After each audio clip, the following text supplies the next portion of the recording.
Josh, who will get blame for the shutdown?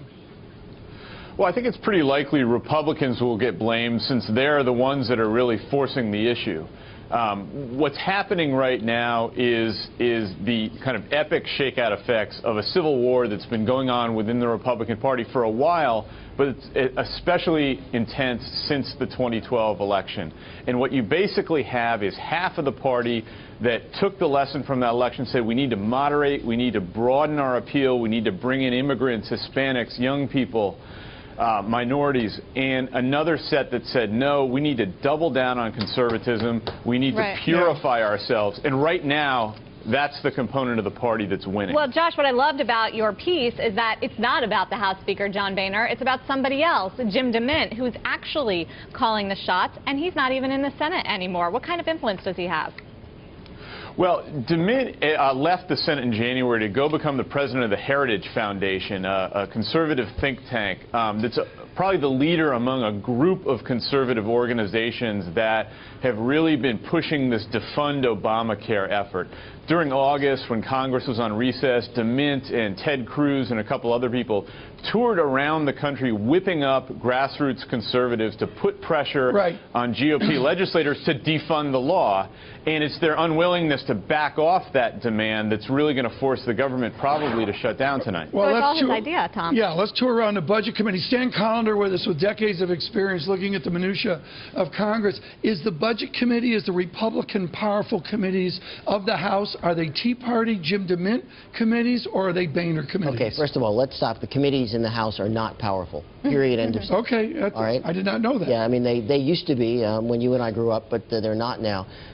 This is a caucus situation, something way above the committees. Committees have done nothing all year.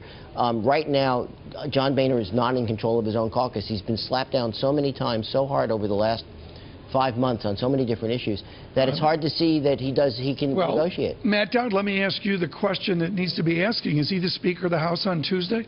He's the Speaker of the House on Tuesday, but again, he's demonstrating that he has an inability to lead his own caucus in the midst of this. And it's, again, I'm going to emphasize, this is not just about 20, 30, 40, 50 irate Republicans who don't want to get along. This is about a constituency outside of the United States that they represent around the country. And Jim DeMint, while powerful, is powerful because there's a large segment of the Republican Party that no longer wants to accept the federal government's involvement in hardly anything going on, and that's the problem. Well, Josh, to your article and this whole strategy, you say created by DeMint, House Speaker John Boehner's on board, using Obamacare as the ultimate tool here. Is this strategy going to work? Do they really have the faith of the American people and the hatred of the American people for the president's health care legislation that they can be successful? What do they say about that? Well, if you look at polls, Obamacare itself is fairly unsuccessful. Most Americans disapprove of it. So DeMint and Heritage and these conservatives have that going for them. The problem is the American people, if you look at polls, don't want to shut down the government over Obamacare. So I think that Republicans forcing this issue are almost certain to lose.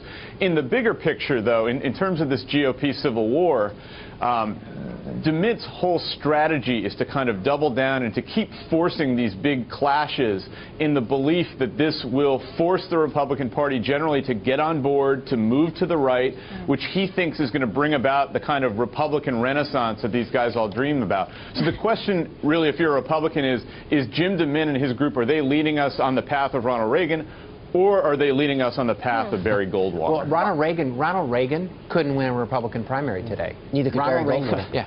Because he's too moderate. Yeah, he's too moderate in today's environment.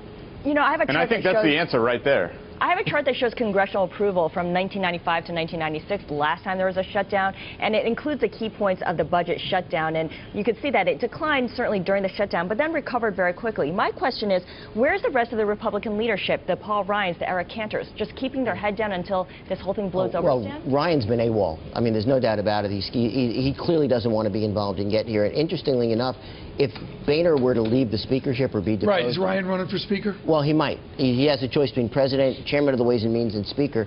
That's one of those three is what he'd want. But the rest of the Republican leadership, Mitch McConnell, who's done budget negotiations in the past, has got a Tea Party challenger this time. And so he doesn't have the ability to negotiate.